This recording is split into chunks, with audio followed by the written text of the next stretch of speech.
no que a gente pode ter uma segurança moral naquelas aparições que a igreja permitiu a publicação do conteúdo da mensagem e, sobretudo, aquelas para as quais a igreja permitiu a criação de uma memória litúrgica.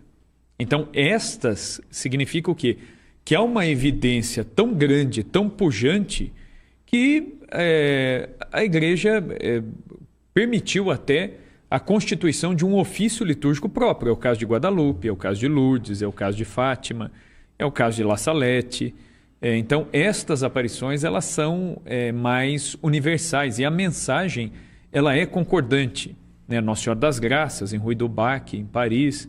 Enfim, então existe uma memória litúrgica, existem até textos aprovados para a liturgia fazendo memória destas aparições. Né? Mas aí vale o que você bem colocou. A igreja jamais ela vai dizer para um fiel, olha, você tem de acreditar. Não, porque o que nós temos de acreditar é naquilo que foi revelado, divinamente revelado. É o conteúdo da tradição, da escritura e do magistério. Isso é vinculante. Nós temos um dever, enquanto católicos, de acreditar. As revelações privadas, mesmo as aprovadas, elas não são critério da fé. Elas não balizam a fé do católico. Então, Nosso Senhor não vai perguntar no nosso juízo particular, né, quando comparecermos diante dele depois da nossa morte, se acreditamos ou não nessa ou naquela aparição. Né? Não é esse o critério. Mas acontece que algumas aparições elas têm uma evidência muito clara. E toda aparição, na verdade, eu costumo sempre repetir isso, sobretudo as aparições marianas, elas nada mais são do que um eco daquilo que Nossa Senhora disse nas bodas de Caná. Façam tudo o que ele vos disser. É verdade. Né? Nossa Senhora, ela repete. Quando a gente olha as últimas aparições marianas, pegando as do século XIX, a gente pega lá, Nossa Senhora das Graças, 1830, aparece para Catarina Labourré, uma noviça das Damas da Caridade de São Vicente. E o que Nossa Senhora diz? Ela se mostra como a Imaculada. Ela revela o sacramental da Medalha Milagrosa. Este sacramental produz um efeito, esse é um dos sinais da veracidade de uma aparição. Essa aparição ela começa a produzir grandes conversões clamorosas.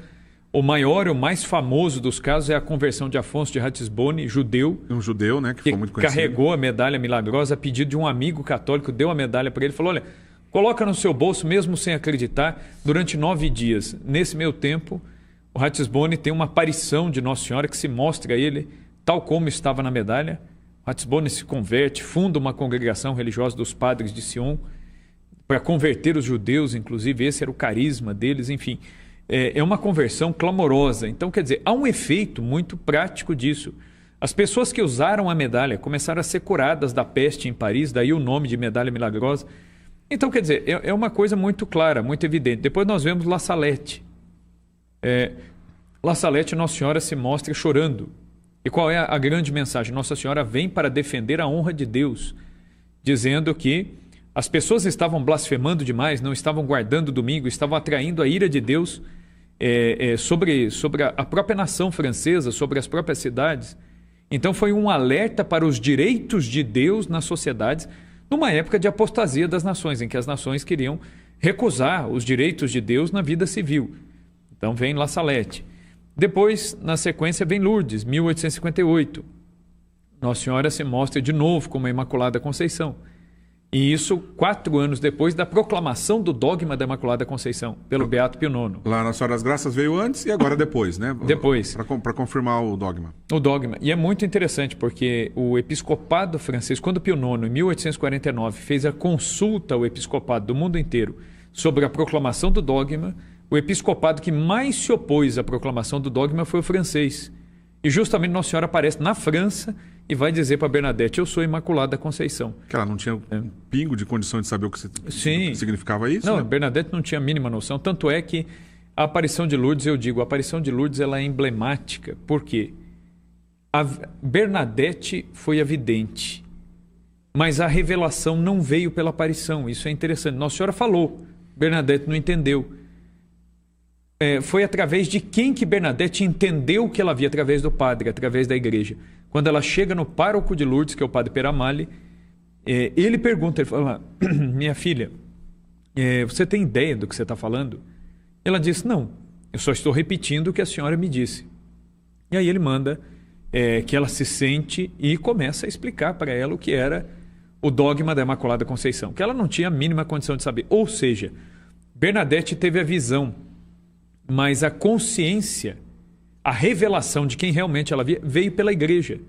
Então isso mostra a sintonia fina de Nossa Senhora com a igreja, até porque a igreja é corpo de Cristo. Então não há separação, não há divisão entre Cristo e a igreja. Atacar Cristo é atacar a igreja, atacar a igreja é atacar Cristo. Amar a igreja é amar a Cristo, amar a Cristo é amar a igreja. São coisas inseparáveis. E ressalta uma verdade de fé, que Nosso Senhor Jesus Cristo obviamente disse, deixou, né, esse mandato a São Pedro e os apóstolos de que tudo que fosse ligado por eles aqui na terra seria ligado no céu. Exato. O Papa vem, chancela o dogma da Imaculada Conceição, 4 anos depois Nossa Senhora vem e respeita e se apresenta como Imaculada Conceição. É muito belo, é muito profundo. E é a igreja que revela a Bernadette, né? Quem é. Depois, na sequência, nós vamos ter, dando um salto já, nós temos a aparição de Fátima, que é uma outra grande aparição. Na sua opinião, é a maior da história? Uma das maiores. Eu acho que Fátima poderia ser colocada ao lado de Guadalupe. Certo. Guadalupe é uma das maiores, né? Sem dúvida alguma. Guadalupe é um evento único e se dá nas Américas, né? Então é interessante, né? Nossa Senhora se mostra no Novo Mundo. É verdade. Bom, basta ver o que aconteceu exatamente com o país, o que aconteceu na quantidade de conversão e o tamanho das graças que até hoje está lá de pé, né? Sim. Mas para não perder o fio da meada, Fátima, na sequência, que você queria comentar? Isso, aí eu falo, Fátima é uma das outras dessas grandes aparições.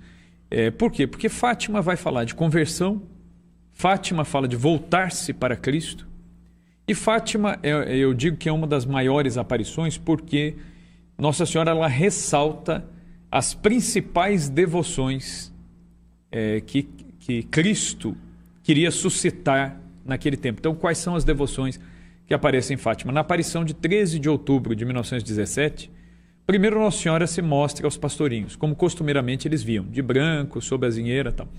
Depois, em seguida, olhando para o céu, eles veem Nossa Senhora das Dores.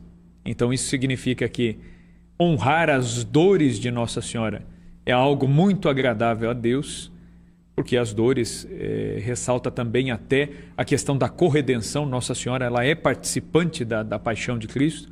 Isso não é um dogma definido, mas é uma discussão teológica aberta na igreja, né? E é uma coisa que muitos doutores da igreja, como Santo Afonso, Santo Afonso defende abertamente a corredenção de Nossa Senhora. Santo Afonso ele insiste várias vezes, ele diz: o que Jesus sentiu no corpo, Nossa Senhora sentiu no seu coração. Então ela é de fato participante, não há alguém que tenha participado como ela, né? Da mesma maneira, do mesmo modo. Enfim, então nós temos Nossa Senhora das Dores, depois Nosso Senhor dos Passos se apresenta, Jesus carregando a cruz, e depois se apresenta Nossa Senhora vestida como Nossa Senhora do Carmo. Então a questão do escapulário também, a devoção ao escapulário do Carmo. E ontem foi dia de São José, ele também estava lá? Isso, e a aparição de São José, que é uma das únicas da história. São José ele tem pouquíssimas aparições. Em termos de grandes aparições, a gente pode falar de 2.